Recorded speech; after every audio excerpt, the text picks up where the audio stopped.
Welcome back to New Rockstars. I'm Erik Voss, and this is a breakdown of the final trailer for Venom The Last Dance. The symbiote god of Knull is revealed, and we're gonna explain what it means to this movie's plot and do Sony's Spider-Verse with a shot-by-shot breakdown of this trailer. And we're gonna figure out whether, like Riot, it will take Knull 6 months to get to Earth. And if you haven't already, subscribe to the Break Room channel to join our panel discussion about this trailer and Venom and Knull. We're actually starting to do kind of a live Q&A every Friday around noon Pacific time, and we would love to take your questions. Okay, here we go. Let's dive into this trailer. If you look out to your left, you'll see a beautiful view of the Grand Canyon. Told you we could fly! Oh, the Sun Cruise did it!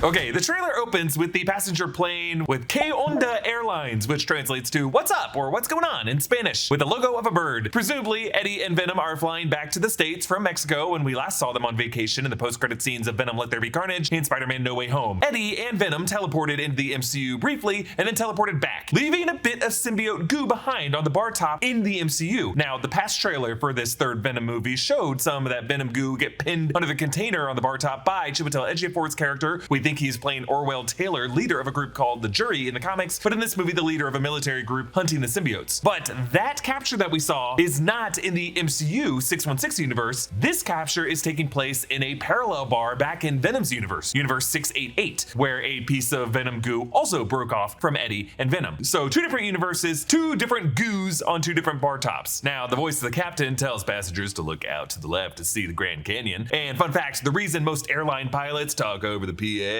adopting that calm, relaxed tone, is they are all actually emulating famous pilot Chuck Yeager. So really, that's the Chuck Yeager voice. Eddie and Venom cling to the side of this plane, screaming, looking like Tom Cruise from his practical stunt that he showed off in the Mission Impossible Rogue Nation trailer. But the woman looking out to see Venom's face is definitely an homage to the Twilight Zone episode Nightmare at 20,000 Feet, starring William Shatner and directed by Superman director Richard Donner, whose work so inspired Kevin Feige that it led to Kevin Feige's first job in the film industry as an assistant to Richard Donner and his producer partner and wife Lauren Schuler Donner, and she went on to become the executive producer of the 2000 X-Men movie, and that's what gave Kevin Feige his start in Marvel films. So with Kevin Feige and Marvel Studios consulting on movies like the Venom films, even though they are solely Sony productions, we have, in a way, come full circle. Venom silences Eddie's scream by transitioning into the symbiote form mid-shout, causing his tongue to get caught by the wind, and I just love that little detail. All right, let's move on.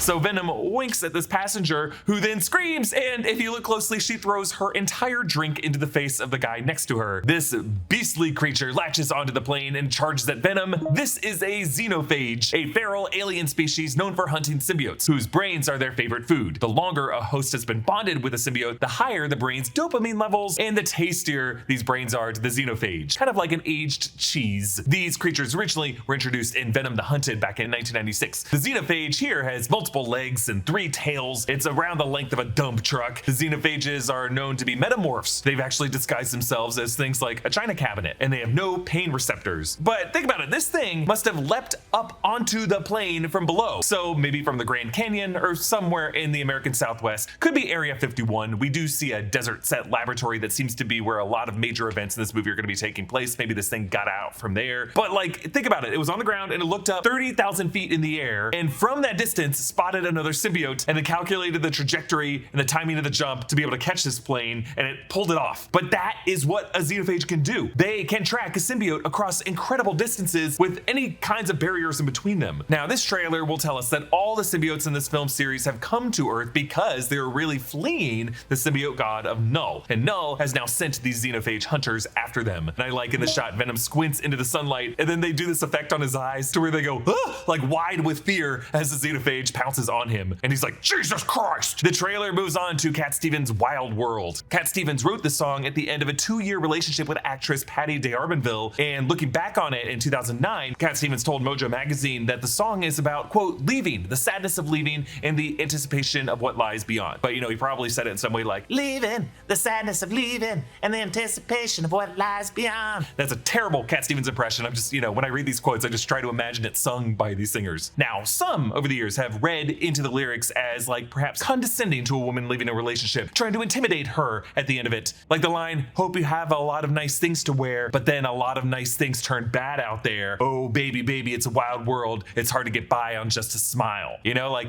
But the important thing with all of Cat Stevens' songs is to consider the point of view and the speaker that he writes these lyrics through the lens of. And breakups absolutely bring out the worst and the most immature qualities in all of us. Like, I'll always remember you like a child girl can be read as a speaker always seeing his ex as just a child, like ageless in his memory. Or it could also be just modifying the act of remembering. Like, I can only remember you the way a child remembers things. Like, I'm the childish one. This whole breakup has infantilized me into someone who can only see things as a child sees things. Now, that may be a more generous interpretation than Cat Stevens feels he deserves, but this is the same songwriter of Father and Son, which is a song all about like the shifting maturity levels of a man at different stages in his life. Or is it a father talking to his son?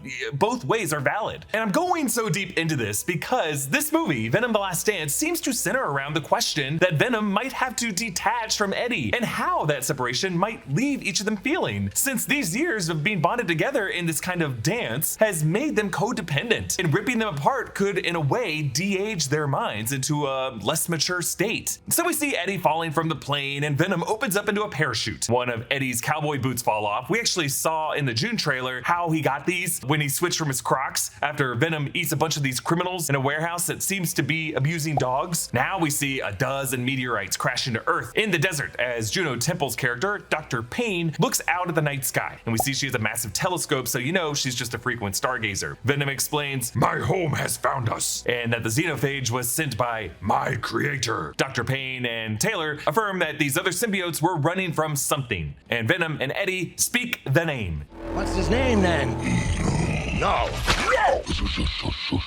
Ah, Knull. Even the way Venom pronounces the name, it sounds like Neil, but it is Knull, K-N-U-L-L, and that similarity between the words is by design, because this is a god whom you are expected to kneel to. And just in case anyone was thinking that the shots of Knull in this trailer might be part of a post-credit scene, it is a name that they say in what looks like the first third of this movie. So let's talk about Knull. Knull is the symbiote deity, the creator of all symbiotes, and he has deep origins in Marvel lore, with much of what has been explored in recent years on the cosmic side of the MCU, and I cannot believe we are seeing him in this movie. I'm so pumped. Let's talk about what he means to Marvel Comics. So Knull occupies a realm called the Abyss, which is an existential chasm between the destruction of the 6th cosmos and the creation of the 7th cosmos. So what the hell does that mean? Well, in Marvel lore, the universe that we know has really gone through a number of life cycles, and before this current existence, there was a 6th cosmos, which was destroyed in a universe-wide big crunch, or just through several different explanations in different comics. Galactus, aka Gallon of Ta, was a survivor from that 6th cosmos who had gestated in a cosmic egg made out of what was then known as eternity to hatch and live on into the 7th cosmos. By the way, we will finally meet Galactus, played by Ralph Ineson in next year's Fantastic Four First Steps. The Celestials, whom we saw in the Eternals film, are cosmic beings who came from the 5th cosmos, even before the 6th cosmos. The Celestials originally recruited Knull to be the King in Black, a cosmic caretaker for this new universe, but resentful that his kingdom of darkness was always being ignored, Knull created a sword of living darkness and used it to decapitate a Celestial. He used this head as a forge to temper the sword into what was then known as All Black the Necro Sword. And yes, this is the same sword wielded by Gore the God Butcher, who's played by Christian Bale in Thor Love and Thunder. But Taika Waititi's take on that character never really explored the mythology of Gore's sword. Now, I understand if Waititi and Marvel Studios were unable to reference Knull or the symbiotes because they were Sony properties, but you know, they could have at least made that sword like more fluid or just like clawing out at people like a shadow would, because Knull moved through like a shadow space. The sword could have done similar VFX stuff. But just to be clear, the severed head of nowhere in the MCU and James Gunn's Guardians of the Galaxy movies is not the Celestial who is decapitated by All Black the Necro Sword. James Gunn has confirmed that. But after crafting the Necro Sword, Knull then moved on to creating symbiotes as he continued experimenting with the shadow properties of All Black. Thank you to BetterHelp for sponsoring this video. Autumn's here, and if you're feeling stressed by the thought of going back to school or overwhelmed by all the work you have to do before the end of the year, it might be time to talk to a therapist. That's something BetterHelp can help you do. BetterHelp makes starting therapy easier and less intimidating for a lot of people. First, use our link to go to their website, betterhelp.com/newrockstars. The site will ask you to answer a few questions so BetterHelp can match you up with one of their over 30,000 therapists who they think can help you out the most. The therapist they pick for you will have tons of experience dealing with whatever you're going through. Every single one of their therapists is licensed, has a master's or doctorate degree, and has spent over 3 years and 1,000 hours working with people just like you. You'll be matched to a therapist usually within 48 hours, so you can get started fast. We've been promoting BetterHelp for a while now, and we've heard some amazing feedback from you guys. We got permission to share this review from one of our viewers who said, "I have had a few therapists over the last couple years. My therapist was the most open and accommodating therapist I've ever had. He listened when I needed to talk and told me some hard truths when I needed to listen. I couldn't recommend him more." Let BetterHelp connect you to a therapist who can support you, all from the comfort of your own home. Visit betterhelp.com/newrockstars or choose New Rockstars during sign up and enjoy a special discount on your first month. So this trailer actually gives us a very brief look at Knull with his long silver hair, and we hear his voice. As long as Venom lives,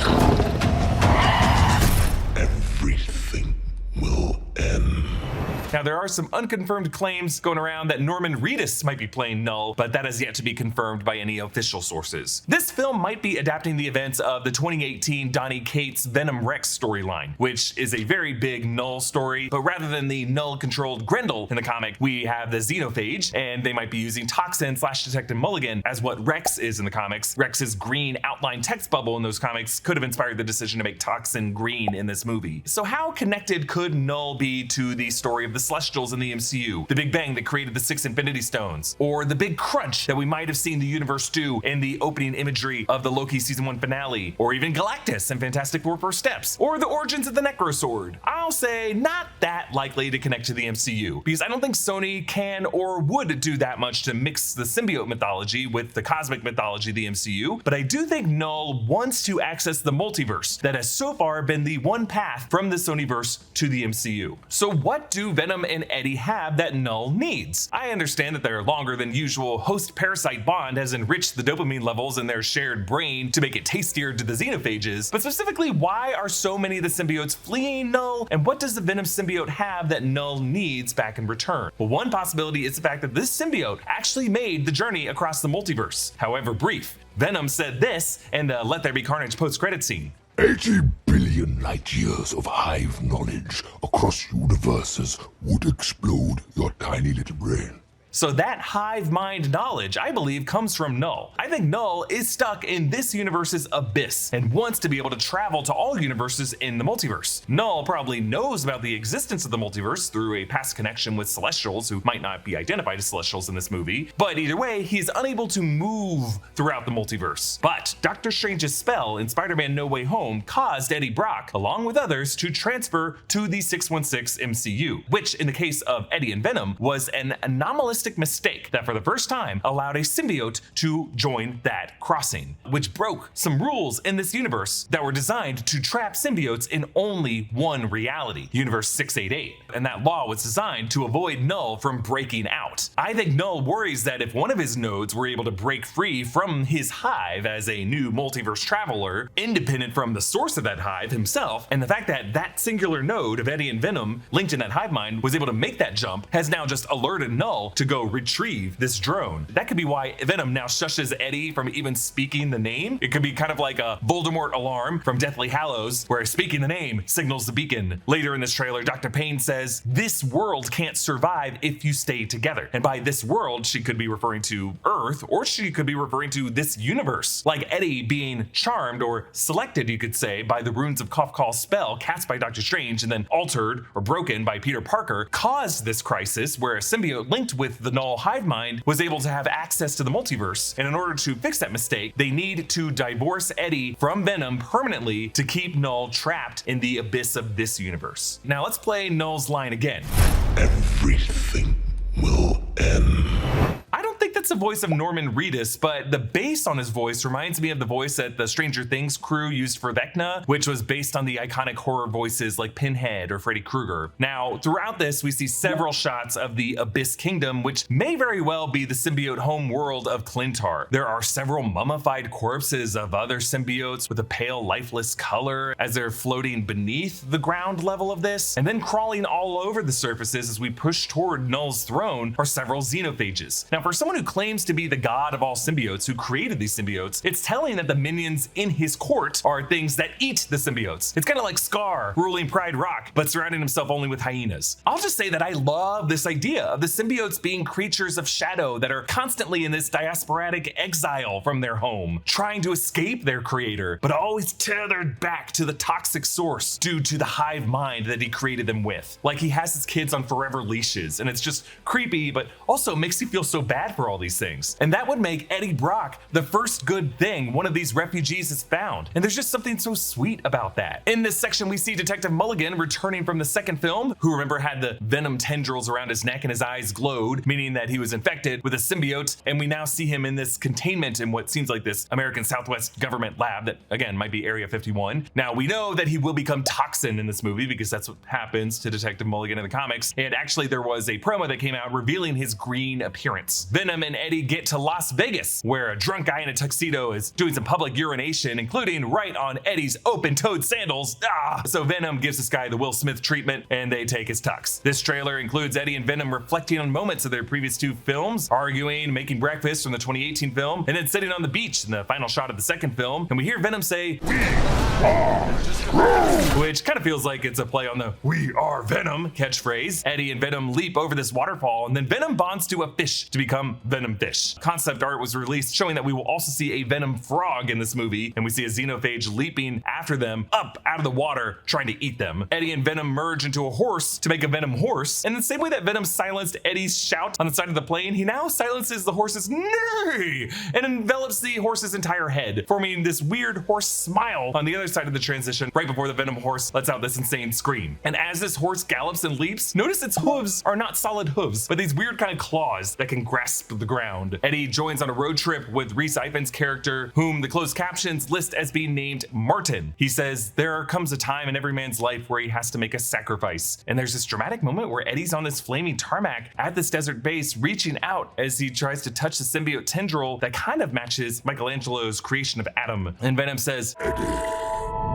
I'm with you to the end. Now, just to soapbox here, I know the 2018 Venom film made the choice to let Tom Hardy do the voice of Venom himself, but right here in this instance is why I think it would have been better to hire a different actor to voice the symbiote identity, because I think as viewers, we could imagine the partnership between two totally different souls that truly might be reaching its end in this movie, and it would hit us harder. Like, imagine if Rocket and Groot were both voiced by Bradley Cooper, or for that matter, both by Vin Diesel. Like, would the emotional beats between those two different characters hit the same? Like, all of these films have kind of felt like Tom Hardy doing a VFX puppet routine, and while it's often very entertaining, it's just kind of hard for me to take it seriously. But visually, the look, the design, the texturing of this Venom effect have always been so well done. And just in this shot, like the way Venom's tongue wags out of the side of his mouth, it totally evokes a dog sticking his head out of a car window. And psychologically, we cannot help but see him as man's best friend. Okay, we end with this clip of Venom becoming a gambling addict. No, this is all the money that we have. What is this feeling? It's like This feeling? It's like all of my problems have gone away. You broke my foot. Eddie, I need more money. Oh my God, Venom says, "It's like all my problems have gone away." He goes through the whole first wave of a gambling addict in less than 10 seconds. And the rush of dopamine of just gambling at a slot machine is so powerful that it overwhelms everything about a symbiote's nature. A symbiote connected in a hive mind to the deity Knull. So does this mean that Knull, by extension, has gotten that first hit of dopamine from cranking a slot machine? Is this unquenchable addiction going to be how they bring Knull down? Really, my ultimate hope for this movie is that they finally emblaze the iconic logo on the Venom chest. Of course, in comics canon, that logo comes from the fact that Venom was previously latched on to Peter Parker, Spider-Man, who of course had the spider logo on his chest and the white logo on the black suit when the symbiote was attached to him. And then when it moved on to Eddie, that chest logo visual concept just kind of carried over. But since this version of Eddie Brock did not have the Peter Parker step, I wonder if we might be able to get the logo as a kind of scar from when this symbiote could be violently severing his link from Knull, or maybe as a sacrificial scar when he saves Eddie from some kind of attack. Comment down below with your thoughts, follow me at EA Voss, and subscribe to all 3 channels in the new Rockstars network for breakdowns and news coverage of everything you love. Thanks for watching, and I'll see you next time. Bye.